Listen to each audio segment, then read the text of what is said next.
Ele então diz assim: eu não me contento com a resposta eu não sei e que é um mistério. Eu quero respostas, eu quero respostas. Talvez aqui esteja o problema, porque nós não temos essas respostas. Como é que Deus pode ser absolutamente soberano e ao mesmo tempo eu sou responsável pelos meus atos? Eu não sei. Ninguém sabe. E é na tentativa de explicar aquilo que a Bíblia revela, mas não explica, que surgiram historicamente as heresias, ou um hipercalvinismo de um lado, ou a teologia relacional do outro. Ele quer respostas, e eu também quero respostas, mas eu quero as respostas que a Bíblia me dá. Eu não quero ir além. Onde ela se cala, eu quero me calar. E onde ela fala, eu quero aprender, mas eu não posso ir além disso. Meus irmãos e irmãs, muito bom dia. Eu quero agradecer o convite que foi feito para estar aqui na Conferência da Fiel e participar. Lamentavelmente, estarei só para a palestra, tenho que sair em seguida, temos compromissos, inclusive o próprio presbítero Solano também irá comigo, temos compromissos lá no Mackenzie. E lamentamos muito porque a Conferência da Fiel é sempre um momento de refrigério, de comunhão e de renovação espiritual. Mas vou deixar minha esposa aqui me representando, e juntamente com a Beth de Solano, ela vai estar experimentando aquilo que eu gostaria de estar esses dias, mas infelizmente eu não vou poder. Então, desde já, meu muito obrigado pela oportunidade, privilégio de rever tantos irmãos. E sem mais demoras, vamos para o nosso assunto, discernindo os tempos, tendências recentes no evangelicalismo brasileiro. Nós vamos ter uma palavra de oração, pedindo que o nosso Deus nos instrua e nos guie através da exposição que será feita. Ó Deus, nós sabemos que os tempos são maus, é isso que tua palavra nos diz. Tu também nos chamas, ó Senhor, para entendermos e discernirmos os tempos, para que estejamos atentos, ó Deus, ao cumprimento da tua palavra e também às maneiras pelas quais nós devemos buscar a tua glória nesse mundo. Ajuda-nos, ó Senhor, como pastores e líderes, para que possamos dar respostas ao nosso povo, proteger o nosso povo e alimentá-lo, de acordo com a tua revelação escrita, a tua palavra. E abençoa, Senhor, esse tempo juntos agora, e dê que esse estudo, essa mensagem, seja usada por ti para a nossa edificação, para a tua glória e para a expansão do teu reino. Em nome de Jesus. Amém. Entender os tempos e as épocas sempre foi a marca do cristianismo reformado, que se propõe como um cristianismo de vanguarda, um cristianismo que está à frente, está no limite, está verificando as tendências, sempre sondando os horizontes para entender a vontade de Deus e para saber como agir nesse mundo. O evangelicalismo brasileiro tem sido um desafio para nós reformados nos últimos anos. E uma palestra como essa, que tem um tema tão abrangente, ela não pode senão ser uma palestra bastante limitada, porque as tendências são muitas e analisá-las e explicá-las levaria naturalmente bem mais tempo do que uma palestra. Então eu vou procurar me concentrar em 2 ou 3 daquelas tendências que eu penso são as mais fortes hoje dentro do evangelicalismo brasileiro, com o objetivo de nos instruirmos, nos prepararmos, ou pelo menos para nos alertarmos acerca do que é que está acontecendo aqui ao nosso redor.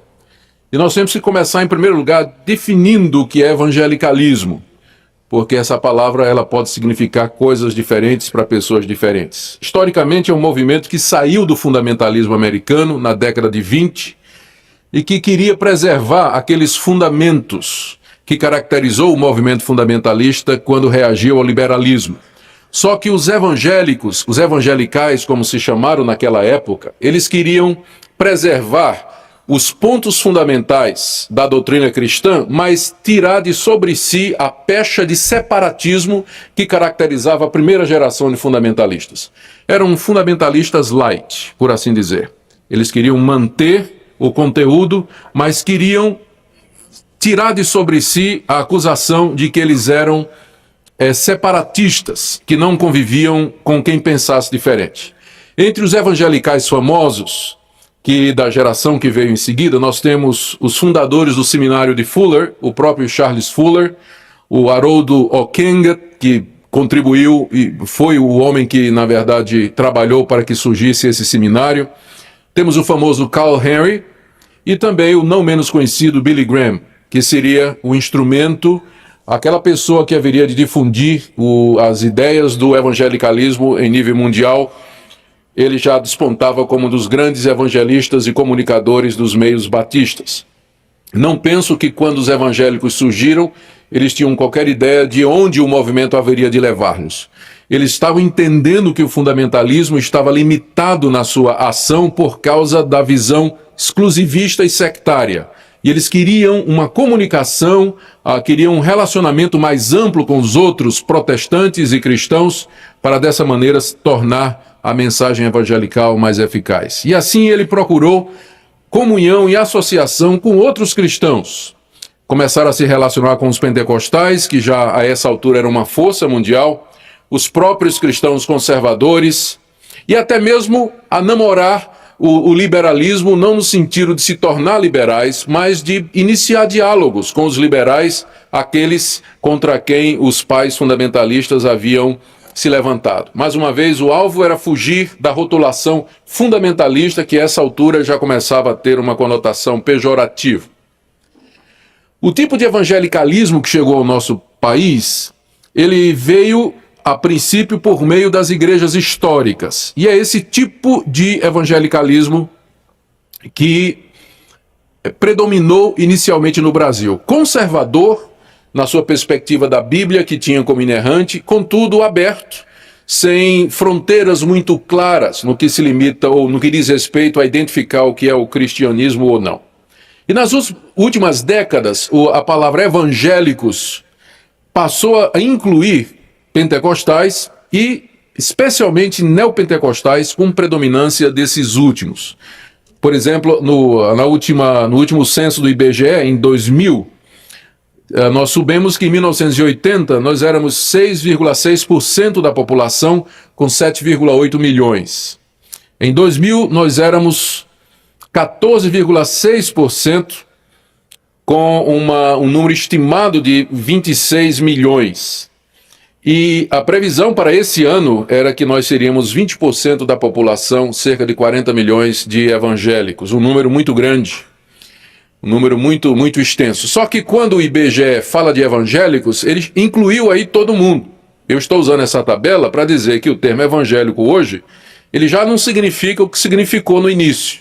Mas ele engloba quem não é católico no Brasil. Evangélico designa no Brasil os protestantes, todos aqueles que não são católicos. Ou seja, toda essa massa neopentecostal que cresce assustadoramente no nosso país, que ocupa a mídia, nem sempre de maneira favorável, ela é considerada como evangelical ou evangélica ou parte dos evangélicos. Aqui e acolá é que um articulista ou um jornalista um pouco mais esclarecido faz a distinção entre os evangélicos históricos, as igrejas pentecostais clássicas, as neopentecostais e assim por diante.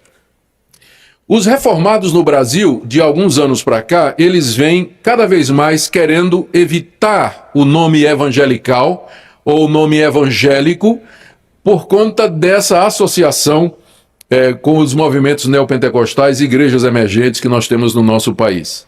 E nós ficamos sem saber direito o que é que nós somos. Protestante não dá mais.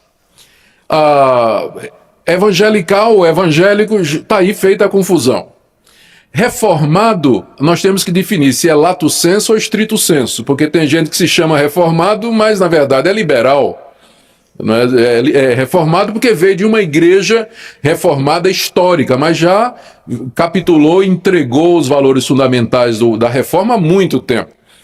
E cristão abrange tudo, não é? Desde o catolicismo até o espiritismo e seitas denominadas cristãs. Então, nós hoje somos um povo em busca de um rótulo ou de uma identidade. Nós, para dizermos o que somos, não conseguimos dizer com uma palavra só. Nós temos que dizer quase que com uma frase o que é que nós somos, para evitar a confusão que predomina no Brasil nos dias de hoje. E isso é necessário por causa da crise que nós estamos vendo no nosso país em torno do evangelicalismo. Alguns desses pontos evidentes. A falta de rumos teológicos definidos do evangelicalismo brasileiro. Ninguém sabe para onde vai. Ninguém sabe qual é a linha. É uma pluralidade de ideias. É uma mistura de ideologias. É uma babel de teologias, cada uma delas passando numa direção, dessa multiplicidade de teologias divergentes que caracteriza os evangélicos no nosso país.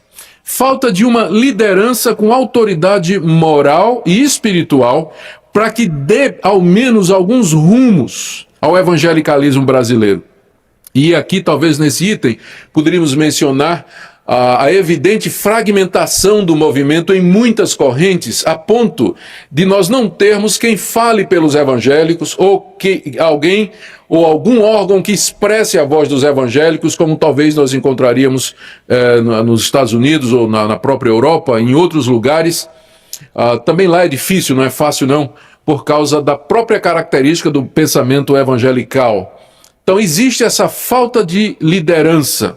E, junto com isso, uma depreciação da doutrina, uma desvalorização da doutrina, por fatores que eu vou mencionar daqui a pouco.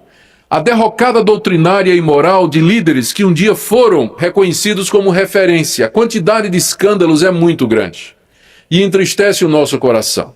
Pessoas que ocuparam posição de liderança, de repente nós somos surpreendidos com a notícia triste de algum problema em qualquer uma daquelas áreas que, via de regra, acometem as 3 barras famosas que acometem os líderes: a barra de ouro, a barra da saia e o conhaque de Alcatrão de São João da Barra.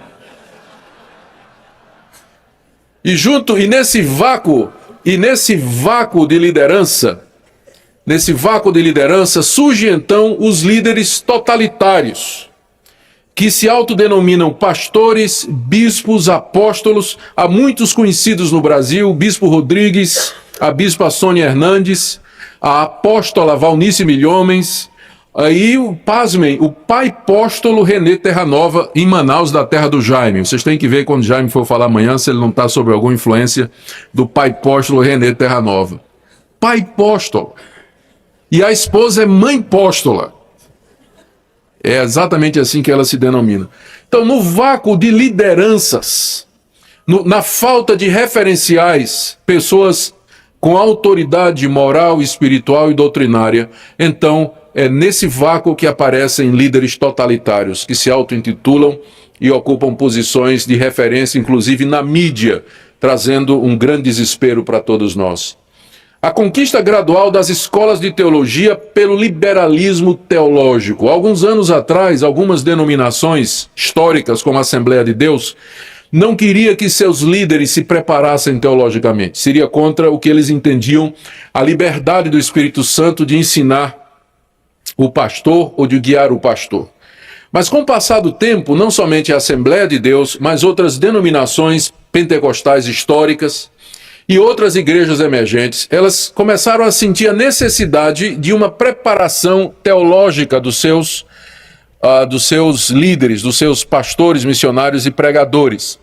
Só que, na hora de procurarem professores, procurarem livro-texto de teologia, o que eles tinham à mão em português são os livros dos liberais e professores liberais formados nas universidades, formados nos cursos de teologia que não estão debaixo da supervisão de igrejas e, portanto, não têm controle teológico, e o velho liberalismo que já havia sido declarado morto na década de 70 por Gerhard Meyer, na Alemanha, ele ressurge no Brasil através dessa busca de títulos reconhecidos e obtidos nas universidades, escolas de teologia, cursos de ciência da religião, onde o que existe disponível em português é tradução de livros de católicos liberais, de alemães liberais, da teologia francesa liberal e dos americanos também na linha liberal. Nós perdemos espaço.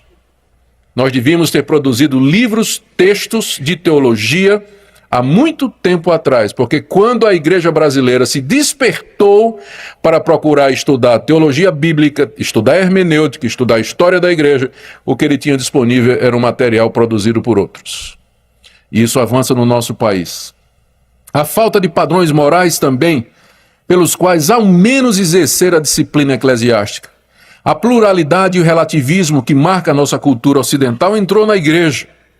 Hoje em dia, as pessoas, os líderes que querem ter uma posição firme e exercer a disciplina eclesiástica, eles não têm referenciais.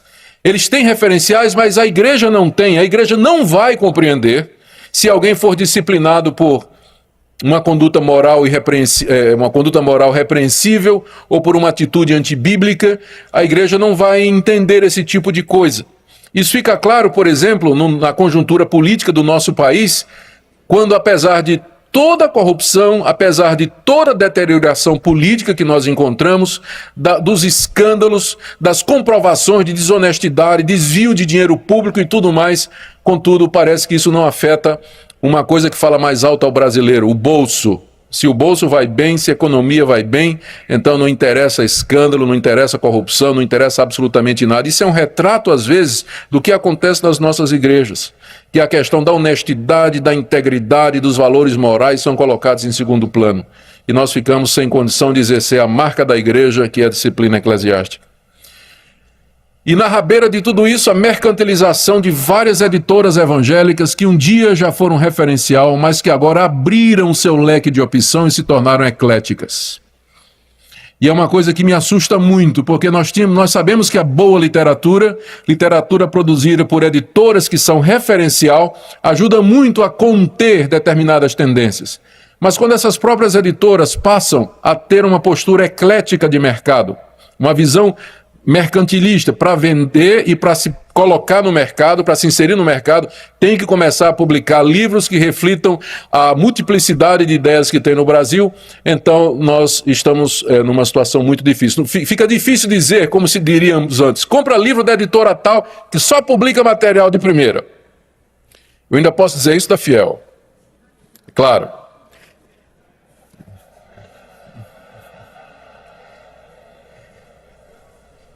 Mas não se pode dizer isso de outras que dizíamos antes. Pode comprar cegamente livro de editora tal, porque só publica material bom, evangélico e reformado, ou pelo menos conservador. Então essa é uma das áreas que mostra a crise em que o evangelicalismo brasileiro está também. O surgimento das chamadas igrejas emergentes, os irmãos se preparem, porque uma nova forma de igreja está no ar. São as chamadas igrejas emergentes, começaram nos Estados Unidos e estão chegando no Brasil. Vocês sabem como é que funciona o circuito evangélico no mundo. As ideias nascem na Europa, vão para os Estados Unidos, onde são pioradas, e depois descem para o Brasil. É assim que funciona o circuito evangélico mundial. São sintomas, queridos, tudo isso, de uma grave crise gerada por decisões e atitudes tomadas pelos evangélicos. O que é que nós fizemos para chegar a esse ponto? O que é que aconteceu para que nós chegássemos na situação em que nós estamos hoje? Primeiro, aquele diálogo inicial, idealista, desejado pelos evangelicais, com católicos, liberais, pentecostais e outras linhas, ele aconteceu sem que os pressupostos doutrinários tivessem sido traçados com clareza. Eu não tenho problema em dialogar desde que os pressupostos, que a cerca esteja muito clara, que os limites sejam muito claros e que os fundamentos daquilo que nós somos e o que cremos sejam colocados de uma maneira inequívoca. Na tentativa de diálogo com outras linhas, o evangelicalismo não deixou os limites claros. Então começou a dialogar com quem não acreditava que a Bíblia é a palavra de Deus, começou a dialogar com quem acredita que a Bíblia é a palavra de Deus, mas que crê também em revelações contemporâneas, sem deixar claro que esse ponto é inegociável. Nós não vamos transigir com esse ponto. Eu posso conversar com pessoas de outras tradições para tentar entender a posição delas, mas não que eu vá ceder um pouco na minha, para que ela ceda um pouco na dela, e nós tenhamos uma síntese, como alguns evangelicais queriam. E rapidamente o ecumenismo, ou a ideia da ecumênica, ou de que os limites doutrinários não são claros e sempre tem que ser cinzas, dominaram. Nós vamos daqui a pouco falar da teologia relacional, E os seus proponentes, que defendem que Deus não é onisciente, os evangélicos não conseguiram colocá-los para fora da maior sociedade teológica evangélica dos Estados Unidos, porque precisava do voto maciço da maioria, e boa parte dos evangélicos de lá não estavam seguros de que dizer que Deus não conhece o futuro é necessariamente uma heresia. Nunca ficou muito claro. Hoje, os evangélicos têm dificuldades no Brasil em delinear as fronteiras do verdadeiro cristianismo e, dessa forma, manter as portas fechadas para as heresias e os falsos ensinamentos. Nós hoje temos dificuldade em definir o que é um verdadeiro cristão. Quais são os limites dentro dos quais nós podemos dialogar ou ter comunicação com pessoas de outras tradições? O que nos levou até aqui foi a adoção do não exclusivismo como princípio, abrindo a porta para a pluralidade doutrinária, a multiplicidade de eclesiologias e o relativismo moral. O que nós resolvemos dizer foi que nós somos inclusivistas. Os evangélicos seguiram o caminho do inclusivismo, ou seja, fizeram com que o nome evangélico se tornasse um guarda-chuva amplo para adotar a pluralidade doutrinária. A questão doutrinária começou a perder força, sendo trocada pelo pragmatismo, pela busca de resultados e pela análise de mercado. A multiplicidade de eclesiologias. Eu sei que existe uma multiplicidade de eclesiologias, mas é demais também o que a gente está vendo no Brasil. Formas e formas e formas diferentes de ser igreja, ou de montar uma igreja, ou de guiar uma igreja. Há um limite. Eu sei que existe uma flexibilidade a partir da Bíblia, mas há um limite também. Mas que limite é esse? Os evangélicos não tiveram cuidado de deixar claro. O relativismo moral, já falei. Não há mais referencial de fronteiras disponível ou aceitável a todos em que a gente possa dizer, a partir daqui não é mais evangélico. Onde está esse limite? Exatamente porque nós adotamos um não exclusivismo como princípio, ou seja, nós não vamos excluir ninguém que afirme ter tido uma experiência com Deus, ou que crê em Cristo, ou que adote a Bíblia como a sua referência. Outra coisa que nos levou até aqui foi o abandono gradual da nossa aderência aos pontos cruciais, com o objetivo de alargar a base de comunhão com outras linhas dentro da cristandade. Na ânsia de se tornarem representativos, de ganhar um número cada vez maior de aderentes para fazer a diferença até na política brasileira, os evangélicos alargaram a base para poder incluir mais e mais linhas dentro deles. E isso, por exemplo, está por detrás do surgimento de algumas associações, como a EVB, por exemplo, que hoje já praticamente não existe mais, mas quando ela nasceu, ela tinha como objetivo incluir o maior número possível de evangélicos para que se pudesse ter um referencial ou um representante dos evangélicos que pudesse falar ao país, falar ao governo, falar à sociedade de maneira geral. Então, nessa busca de representatividade, de influência e de poder, os evangélicos alargaram a base para que então outras linhas pudessem entrar. Quanto mais influentes, maiores nós queremos ser, mais amplos os nossos limites terão que ser também. Ou seja, cada vez mais ampla a definição de evangélico. Outra coisa que nos levou a isso, o abandono da confessionalidade. Abandono dos grandes credos, abandono das grandes confissões do passado, que moldaram a fé histórica da igreja com sua interpretação das Escrituras. Quantas denominações são confessionais hoje? Quantas mantêm aderência aos antigos credos e confissões da igreja, que desde o início definiam o que é cristianismo e o cristianismo histórico?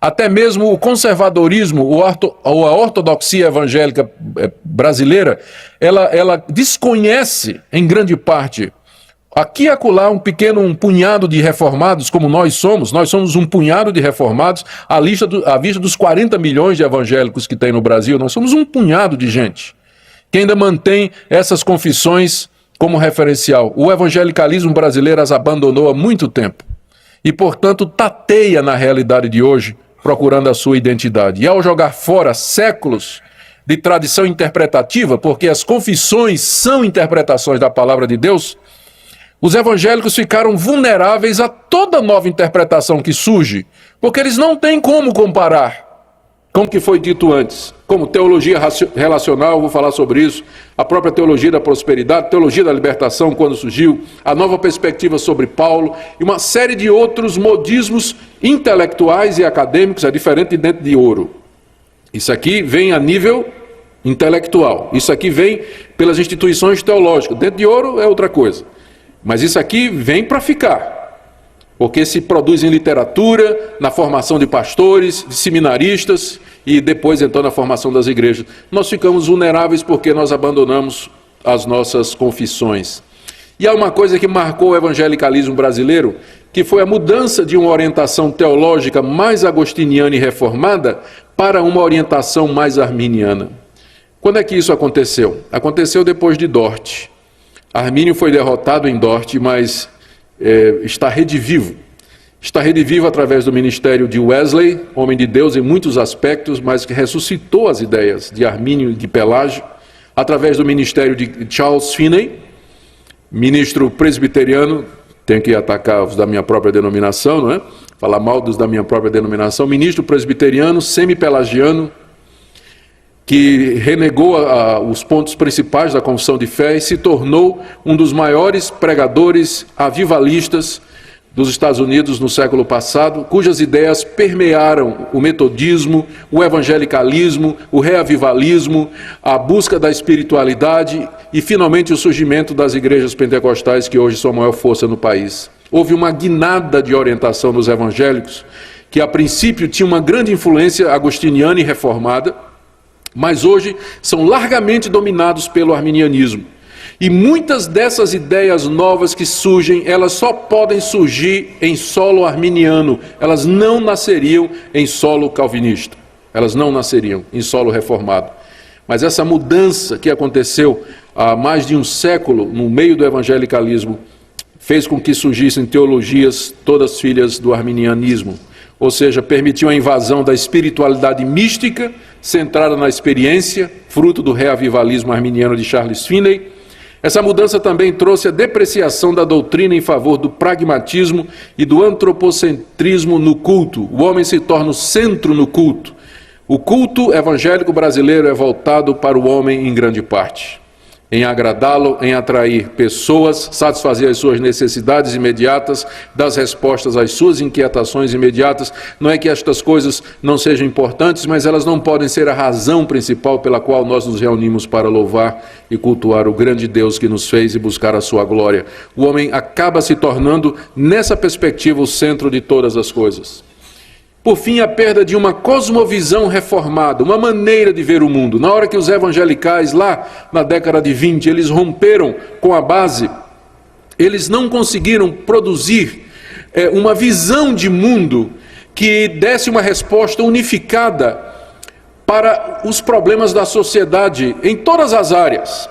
E os evangélicos se tornaram preocupados apenas com questões individuais, como a salvação da alma, perdão de pecados, reconciliação com Deus e levar avante a igreja compreendida como sendo a comunidade visivelmente ou externamente colocada aqui nesse mundo. Mas a visão reformada original diz que o cristianismo é mais do que simplesmente aquilo que nos leva de volta a Deus através de Cristo, mas é uma visão de mundo, é uma visão de realidade. Como dizia o Abraham Kuyper, não há nenhum centímetro quadrado desse mundo do qual Cristo não possa dizer, é meu, é meu. Mas nós deixamos a sociedade para o diabo, deixamos a política para o diabo, deixamos as artes para o lado do inferno, deixamos o mundo totalmente no maligno e nos concentramos no celeste por vir, como às vezes nós somos criticados. Mas a visão reformada é de que o reino de Deus se estende a todas as áreas da vida. A Bíblia tem alguma coisa a dizer na área de artes. A Bíblia tem alguma coisa a dizer na área das ciências. A Bíblia tem alguma coisa a dizer na área da política e da sociedade.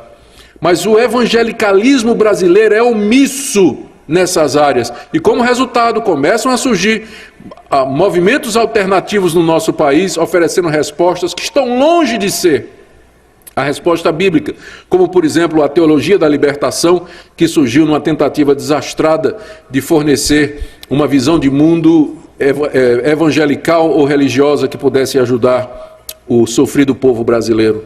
nós perdemos nessa área também, porque perdemos a cosmovisão reformada, que serviria de base para uma visão abrangente da cultura, ciência e sociedade, a partir da soberania de Deus sobre todas as áreas da vida. Bom, esse é o quadro geral, essa é a situação, e estes são os motivos pelos quais, acredito, chegamos até aqui. E o que é que isso tem produzido? Eu vou falar de 2 ou 3, dependendo do meu tempo, tendências recentes no evangelicalismo que são decorrentes desses fatores. Primeira delas, a teologia relacional, depois o retorno do liberalismo via educação teológica, e terceiro, espiritualidade medieval, que vem sendo resgatada no Brasil a passos largos dentro do evangelicalismo. Também surgindo na esteira do vácuo deixado supostamente pelo calvinismo clássico. Em primeiro lugar, a teologia relacional. A ideia da teologia relacional é de colocar um novo Deus no mercado. Os seus proponentes no Brasil fizeram um congresso, não faz muito tempo, eu soube que recentemente fizeram outro. O título era exatamente Um Novo Deus para uma Nova Realidade. E aí falava uma nova pneumatologia, uma nova eclesiologia, uma nova visão missionária, enfim, é uma proposta de novidade a partir de uma nova concepção a respeito de Deus.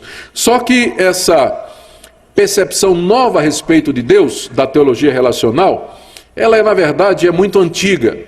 Ela tem suas raízes no pelagianismo do século IV, no socinianismo do século XVI, é muito parecido em muitos aspectos, com o arminianismo do século XVII e a teologia do processo agora também no século XX, embora essa teologia racional tenha surgido recentemente no cenário evangélico. Os defensores da teologia relacional no mundo e no Brasil são ex-calvinistas ou arminianos que combatem o calvinismo com muito rigor.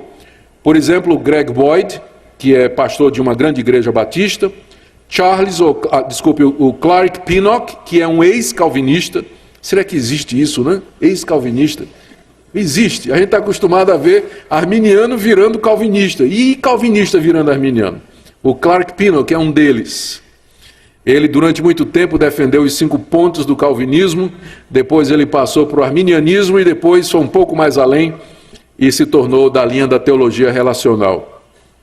O Sanders, metodista, Ricardo Gondim, no Brasil, que é pentecostal livre, ele não é da Assembleia de Deus, mas tem uma própria Assembleia de Deus independente, ele teve uma formação calvinista, ou pelo menos frequentou seminários calvinistas, e o pastor Ed René Kivitz, que é um pastor batista e que é um muito conhecido, líder conhecido, homem preparado, mas que tem se associado ao Ricardo Gondim na defesa da teologia relacional no Brasil. Eu não coloquei aqui o nome, até porque talvez não, na proporção não caberia, da Braulia Ribeiro, que é a presidente da Jocum, e que tem feito declarações publicadas inclusive na revista Ultimato, que apontam claramente nessa direção da teologia relacional, infelizmente.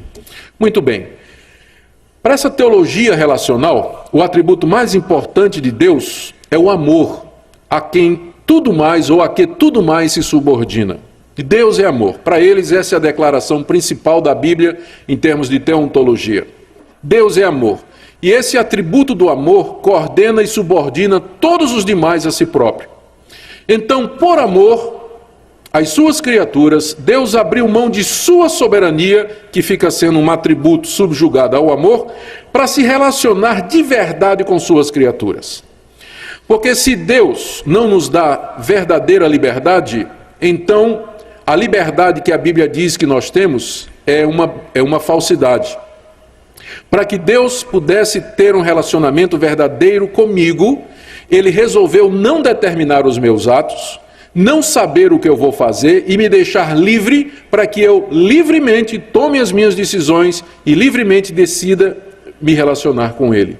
Então, porque é amor, em amor às suas criaturas, esse Deus relacional abriu mão de vários atributos para que o seu relacionamento conosco fosse significativo. Daí o nome teologia relacional ou teísmo aberto. É chamado de teísmo aberto porque diz que Deus é aberto para o futuro. O futuro ainda não foi determinado, está sendo determinado permanece aberto, não existe nada fechado no que diz respeito a Deus.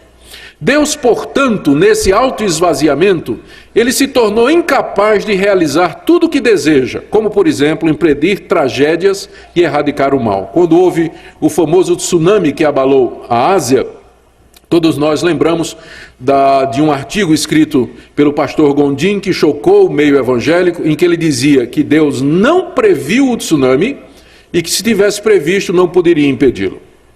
Então essa declaração provocou uma onda de ataques, uma onda de ataques, mas de questionamentos a esse pastor querido no Brasil e cuja influência benéfica em muitas áreas já tinha abençoado muitas pessoas. Uma preocupação muito grande com a figura do pastor Ricardo, inclusive líderes queridos próximos a ele, que se juntaram e foram conversar com ele a respeito dessas questões.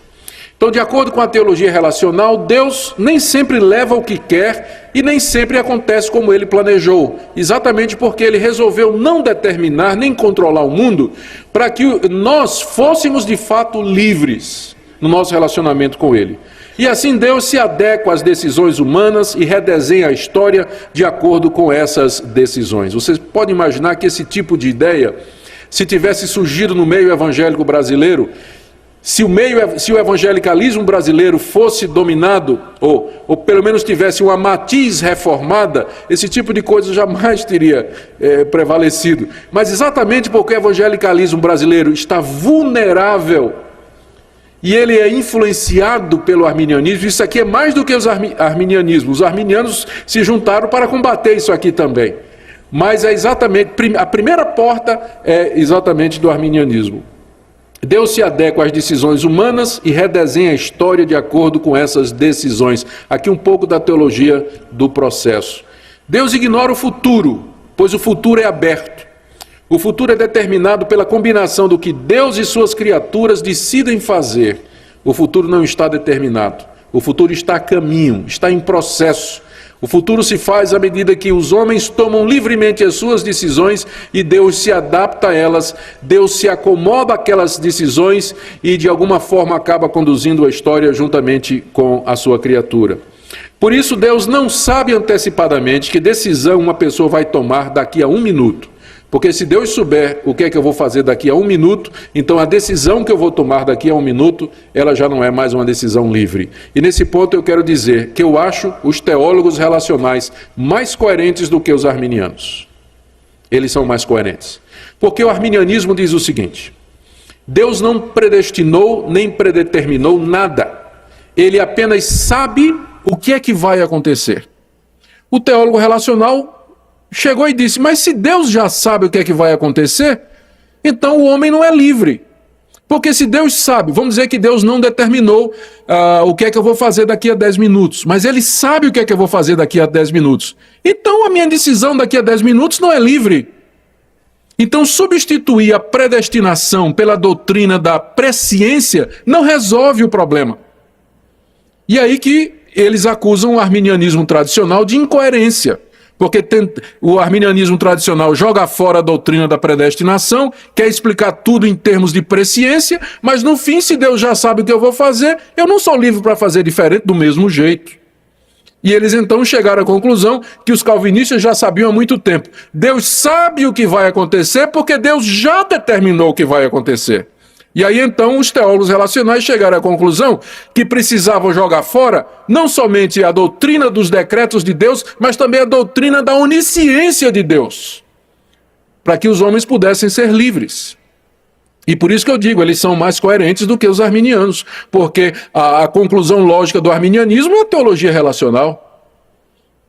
É lá que vai desembocar se você for seguir as suas premissas, se você tomar essas premissas e desenvolvê-las, é lá que você vai chegar.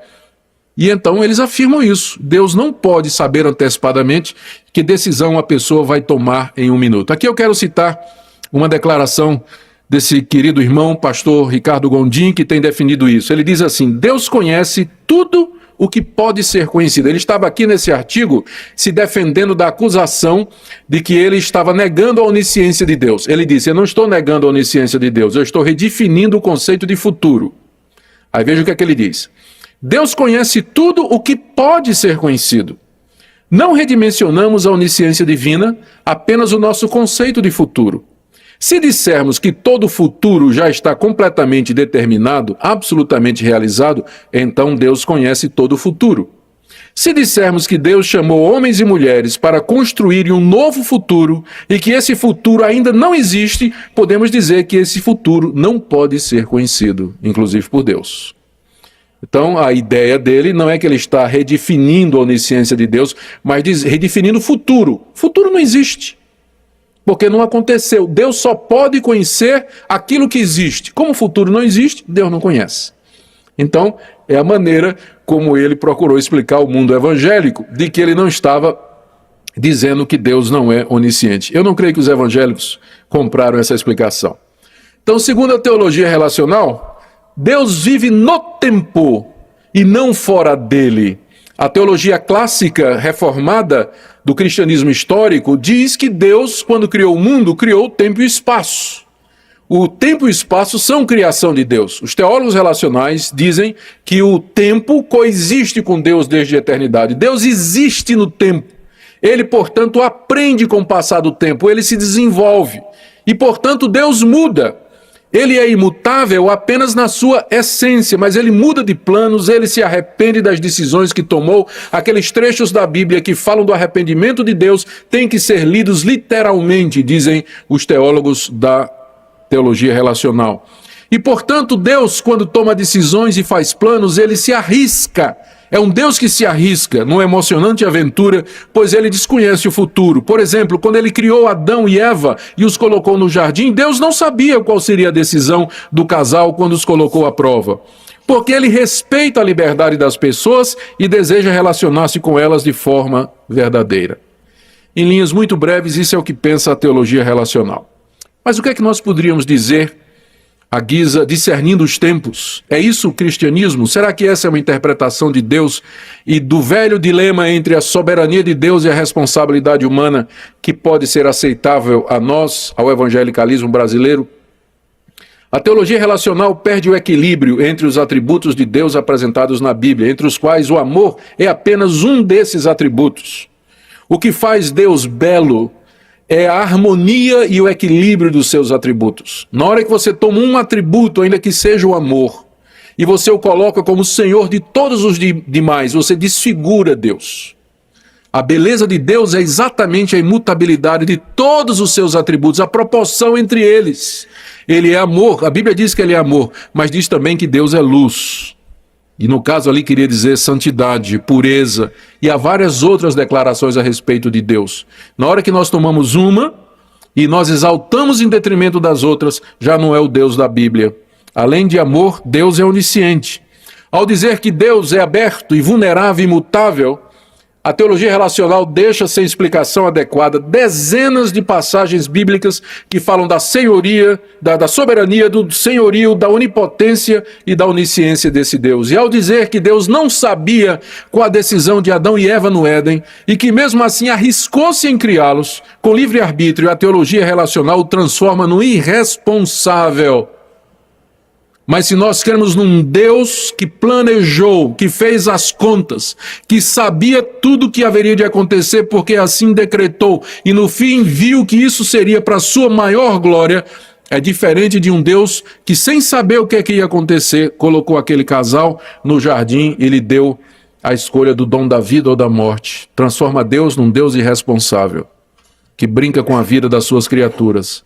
Na tentativa extrema de resguardar a plena liberdade do arbítrio humano, porque é isso que eles querem, resguardar a plena liberdade do arbítrio humano, a teologia relacional está disposta a sacrificar até mesmo os conceitos mais cristalinos da Bíblia sobre Deus, como sua onisciência e a sua onipotência. Os arminianos querem também resgatar a liberdade ou preservar a liberdade humana, mas eles só chegam ao ponto de negar os decretos e a predestinação. A teologia relacional fez um esforço mais além, negando inclusive a onisciência de Deus. A teologia relacional, por fim, deixa-nos o desespero como única alternativa diante das tragédias e catástrofes desse mundo e o ceticismo como a única explicação para a realidade do mal no universo, roubando-nos o final feliz prometido na Bíblia. pois ao limitar a sua soberania, o seu conhecimento, a teologia relacional assenta o homem livre, todo-poderoso no trono do universo, porque no fim, se Deus não guia e controla o mundo, então é o homem que faz isso. E aí então vem a pergunta: poderá esse Deus fraco, mutável, vulnerável e limitado cumprir tudo o que prometeu na sua palavra? Eu prefiro, meus irmãos,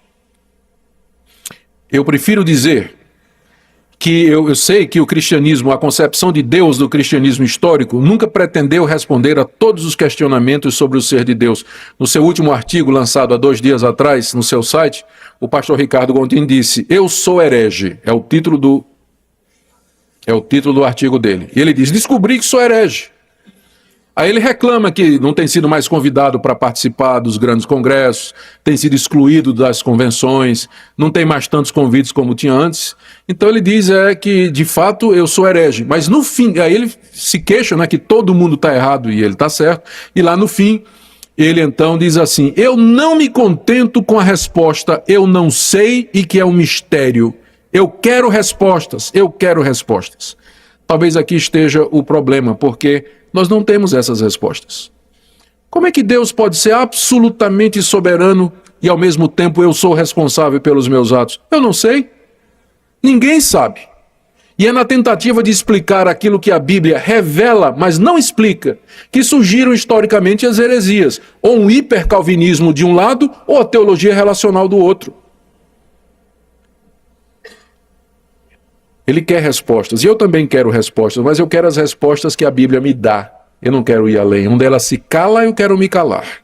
E onde ela fala, eu quero aprender, mas eu não posso ir além disso. Eu prefiro permanecer com perguntas não respondidas a aceitar respostas que contrariam conceitos claros das Escrituras. Acho que meu tempo está... Tenho quanto tempo mais? Ou não tenho? 15 minutos.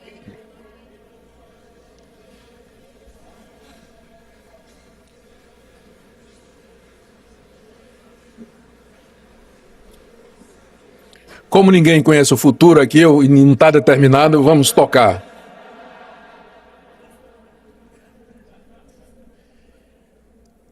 Ninguém sabe se a teologia relacional vai vingar no nosso país. As reações contrárias aos posicionamentos dos seus principais proponentes têm sido muito grandes. Eu fui convidado para escrever o prefácio do livro de John Piper sobre o teísmo aberto, que foi lançado agora pela editora Vida. E eu estava me preparando para escrever o prefácio do livro. O John Piper está combatendo o teísmo aberto nos Estados Unidos. E aí recebi um telefonema do editor da Vida dizendo o seguinte: "Você não vai mais escrever o prefácio." Luiz Saião, por quê? Entreguei, né, o nome dele. Por que, Luiz? Ele disse: "Porque você é calvinista." E aí, o público vai pensar que é uma briga de calvinistas contra arminianos. E não é.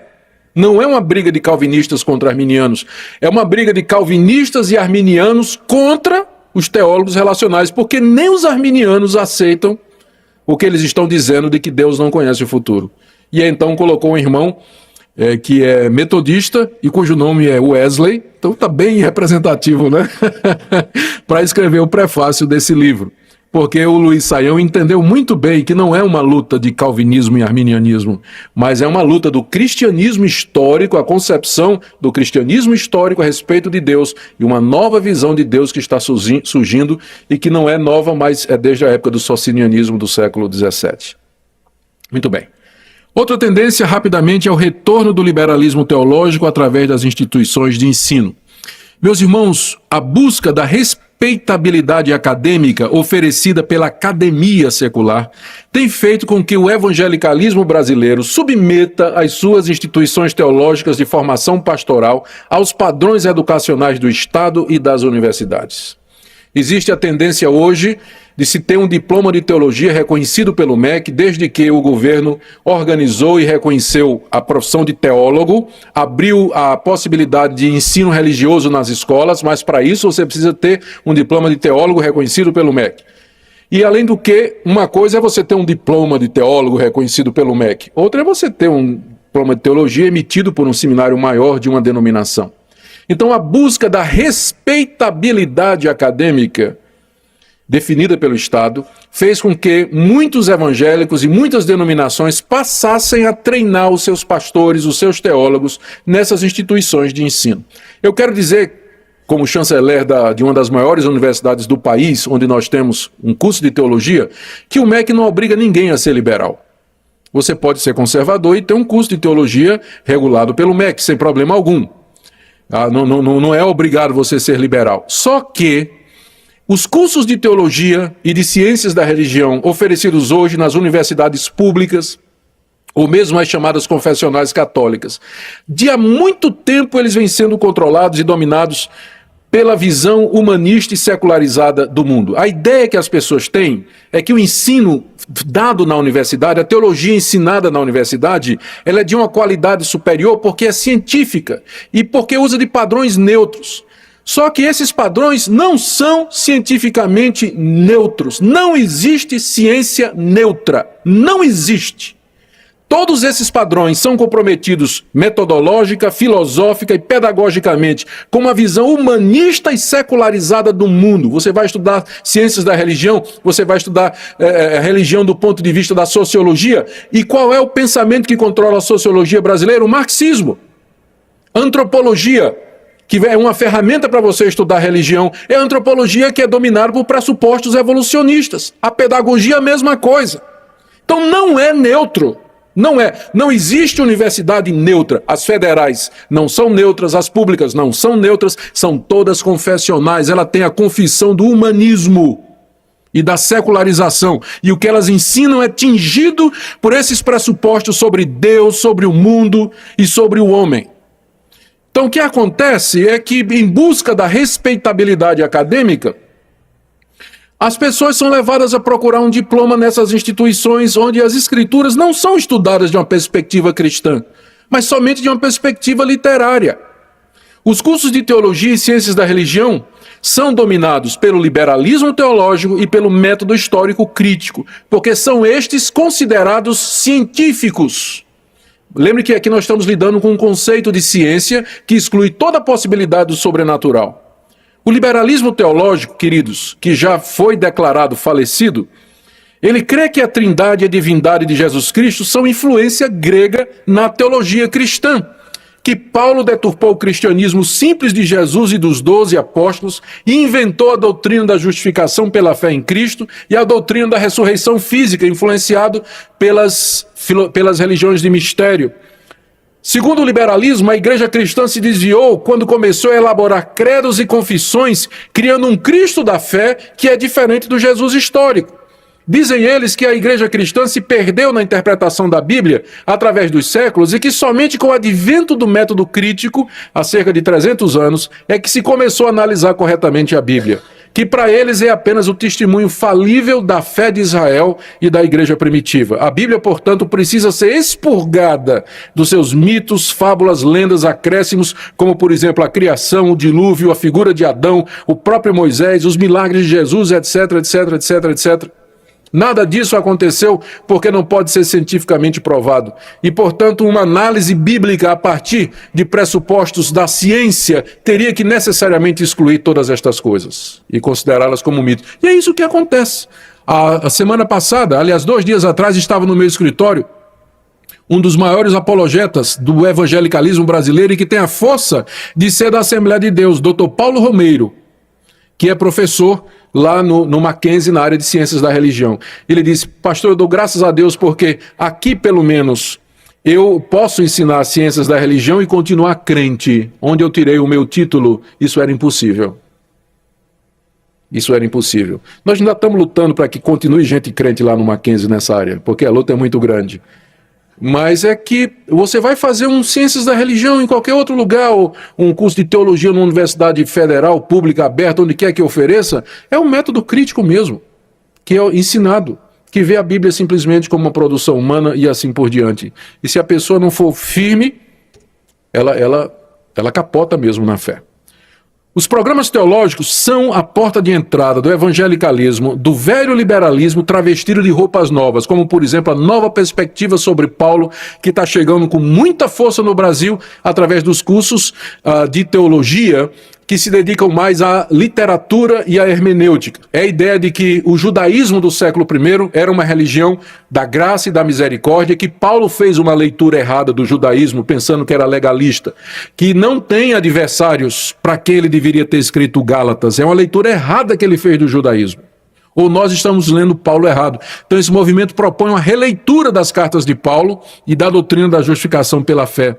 As ideias do Seminário de Jesus, que seguindo o programa de Bultmann, eles não acreditam em praticamente nada do que está escrito nos evangelhos e que se atribui a Jesus, sendo resultado da elaboração das comunidades joanina, mateana, lucana ou marcana, mas que talvez 20%, 15%, parece que baixaram para 10% recentemente, do que se diz no evangelho sobre Jesus foi realmente dito por ele. As teologias relativistas da linguagem e da interpretação, Riquet, Foucault, Derrida, Gadamer, todos esses papas de uma leitura relativista de textos, eles são ensinados como ferramenta hermenêutica de leitura da Bíblia. A ideia de que não existe revelação proposicional, tudo isso é ensinado nesses cursos e os nossos pastores os pastores evangélicos em busca de credibilidade acadêmica, científica, são expostos durante 1, 2, 3 anos a todo esse tipo de coisa. E se eles não têm informação, eles saem arranhados de lá. Se eles não têm formação, eles saem arranhados. E com a busca acentuada por um diploma de teologia reconhecida, os evangélicos sacrificam compromisso com as escrituras em troca de pretensa qualidade científica e oportunidade de emprego. E como resultado, evangélicos formados sob o método crítico acabam se tornando transmissores nas igrejas das ideias liberais obtidas nessas instituições, enfraquecendo ainda mais o já vulnerável evangelicalismo brasileiro. Num blog na internet chamado Tempora Mores, cujos autores a modéstia impede de dizer quem são,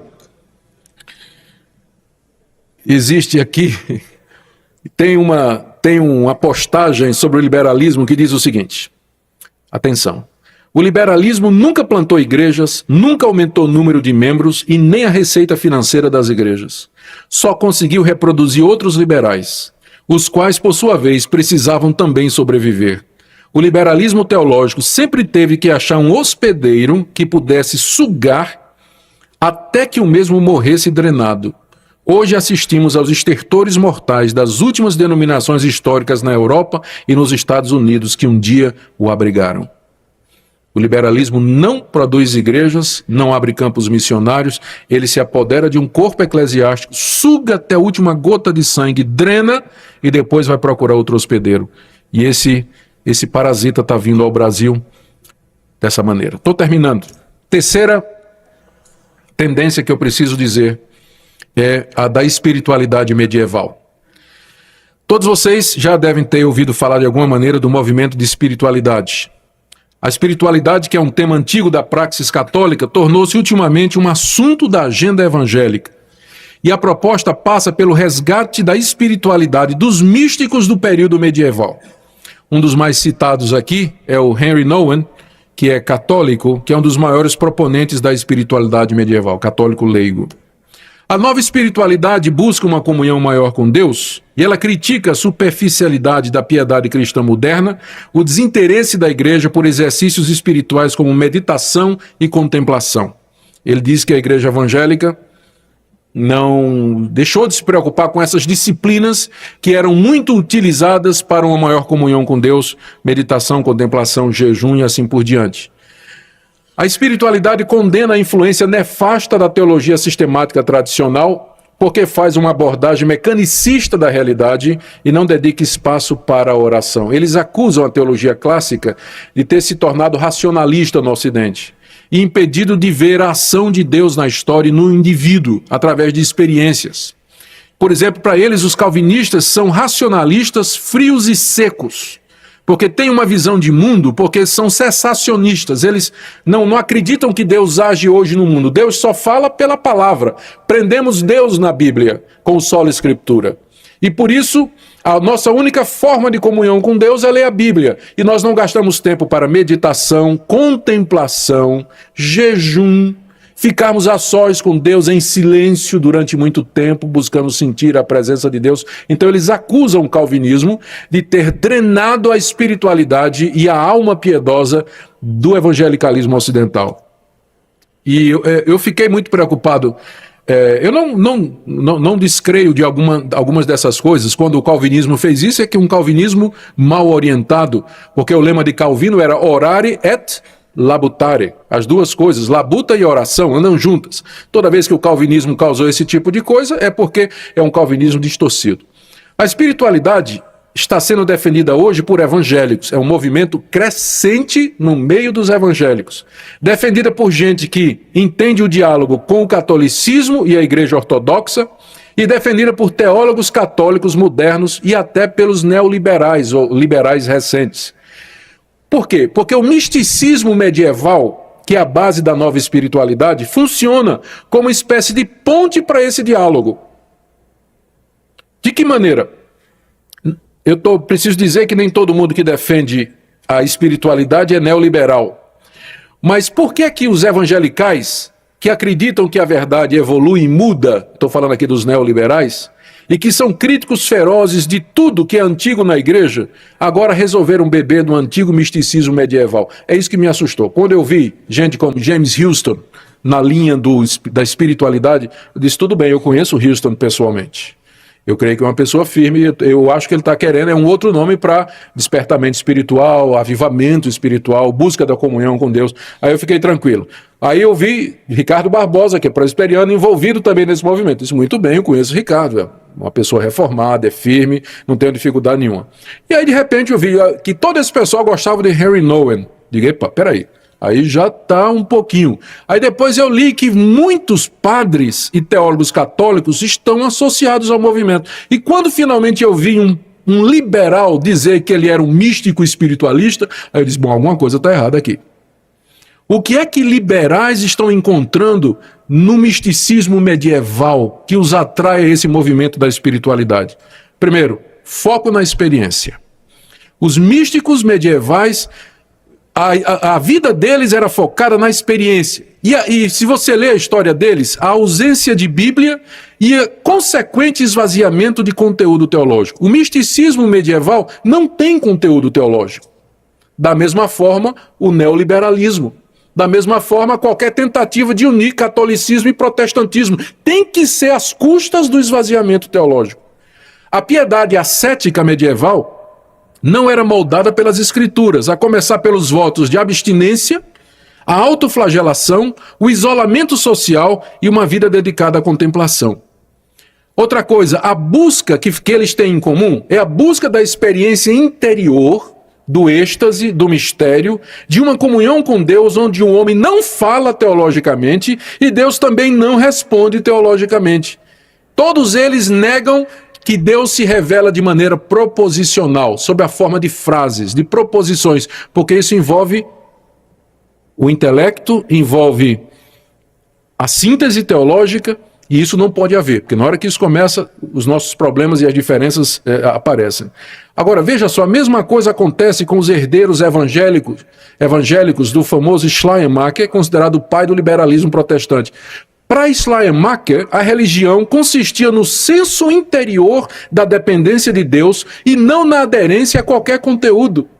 Esse é o pai dos liberais protestantes evangélicos, dizendo isso, que o cerne da religião é você ter uma experiência com Deus. E é a experiência com Deus que vai unir os místicos medievais, os neoliberais, os católicos progressistas e uma série de outros. É isso que então os coloca todos juntos. Grande parte das experiências dos místicos medievais consistia em visões ou contemplações diretas de Deus. A mística medieval freira beneditina Hildegard, do século XI, teve visões de Deus desde os 3 anos, nas quais Deus revelou-lhe a natureza dele e do universo. Ela é um dos ícones da espiritualidade, do movimento de espiritualidade. É uma mística do século XI, que desde os 3 anos recebia visões de Deus, visões e revelações. Quando eu vejo evangélicos querendo usar como modelo de espiritualidade pessoas assim, meus cabelos ficam todos em pé. Alguma coisa tem que estar errada nisso aqui. Teresa d'Ávila, um dos maiores ícones da espiritualidade medieval, narra em Castelo Interior, o seu livro clássico de misticismo, experiências místicas nas quais Jesus veio a ela pessoalmente, a partir das quais experiências ela começou a amá-lo apaixonadamente. Místicos modernos desejam a mesma experiência. Não há nada aqui, você vê, ela está aqui agarrada a um crucifixo, na foto, os que podem ver. Com a mão esquerda ela agarra um crucifixo no qual está Jesus pendurado, e com a mão direita ela está escrevendo o livro Castelo Interior, narrando as experiências místicas que ela teve, contemplando o crucifixo, agarrando-se ao crucifixo e coisas dessa natureza. É o maior ícone da espiritualidade medieval hoje no Brasil. Neoliberais, eles não têm visões, porque eles não acreditam nisso, mas eles acreditam que a verdade sempre está evoluindo e que Deus está sempre trazendo coisas novas para a igreja. Em ambos os casos, místicos e liberais buscam a Deus sem a mediação das Escrituras e todos abertos para novas revelações. É por isso que o movimento de espiritualidade cresce, não somente entre evangélicos desavisados, mas entre os próprios neoliberais e entre o catolicismo progressista também. Muitos místicos se isolaram. Aqui eu falo do caráter messiânico dos místicos medievais e também dos neoliberais que se julgam messiânicos. Os neoliberais têm interesse nos monges, pois são pássaros da mesma plumagem. E não é de estranhar que os reformadores rejeitaram, em geral, o misticismo medieval. Calvino e Lutero tinham profundas diferenças com relação aos conceitos dos místicos sobre Deus, o homem e salvação. Quer dizer, os dois juntos tinham posições diferentes dos místicos com relação a estas coisas. E eu quero concluir o misticismo dizendo isso aqui. Como reformado calvinista, eu tenho escrúpulos quanto a buscar modelos de espiritualidade em místicos ascetas medievais, cuja teologia estava impregnada de conceitos errados sobre Deus, sobre a Bíblia e sobre o homem. Eu sei que muita gente tenta fazer essa distinção. Eu não sei se eu sou capaz de fazer entre o misticismo e a teologia deles. Eu creio que o misticismo bíblico, Romanos 6, Romanos 7, Romanos 8, união com Cristo realizada na sua morte, vivida pelo Espírito, celebrada na ceia e vivenciada pelo uso dos meios de graça, continua sendo o padrão de espiritualidade para os cristãos.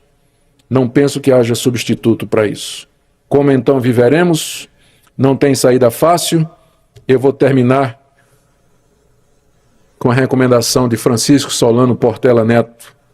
Temos que fugir dos 5 pecados que sempre ameaçam os calvinistas.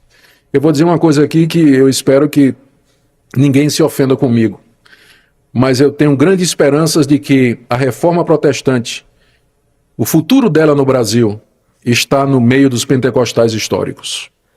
Mais e mais pentecostais históricos estão vindo para a reforma protestante.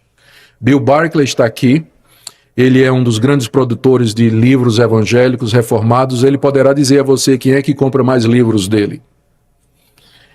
Recentemente eu estive em contato com o editor da CPAD, que mora no Rio de Janeiro. Viemos trabalhar juntos a coedição do lançamento do livro de Nancy Pearcey, Verdade Absoluta. Nancy Pearcey é uma calvinista que fala a respeito da ciência. A Assembleia de Deus lançando o livro de uma calvinista sobre ciência. Impensável há 15 anos. MacArthur, publicado pela Assembleia de Deus. E eles estão lendo. Essa semana esteve comigo, conversando comigo, o pastor Ezequias, o teólogo da Assembleia de Deus hoje. Ele escreve lições de escola dominical. A tiragem é 3 milhões por mês. Ele veio conversar, nós viemos conversar juntos para a edição de um livro. A ideia é nós lançarmos juntos um livro, Assembleia de Deus e os Reformados, que seja feito por um pool de editoras para lançarmos no mercado a preço de R$2, R$3, visando atingir o evangelicalismo brasileiro. Assembleia de Deus e reformados unidos, preocupados com o inimigo comum, o neopentecostalismo. Meus irmãos, é uma oportunidade única que o Brasil nos está dando de ver a fé reformada avançar no evangelicalismo e, quem sabe, por essa porta que está sendo aberta na Assembleia de Deus. Para isso, fugir dos 5 pecados que ameaçam sempre os calvinistas. Primeiro, orgulho espiritual. É sempre uma ameaça para o calvinista. Ele sabe tudo, ele é o mais bem instruído, ele tem a melhor doutrina. Segundo, intolerância fraterna. Exatamente porque nós pensamos que nós temos a melhor doutrina, somos os melhores instruídos, às vezes o pecado da intolerância fraterna entra no coração. Terceiro, falta de ação por uma incompreensão inadequada da doutrina da soberania de Deus e da responsabilidade humana. Quarto lugar, isolamento. Por último, acomodação no aprender. O evangelicalismo brasileiro, queridos, ele nos desafia a fugirmos destas 5 coisas e fazermos a diferença no nosso país, onde 40 milhões de evangélicos não conseguem influenciar nem a política. Deus tenha misericórdia de nós e nos faça instrumentos da sua glória. Amém.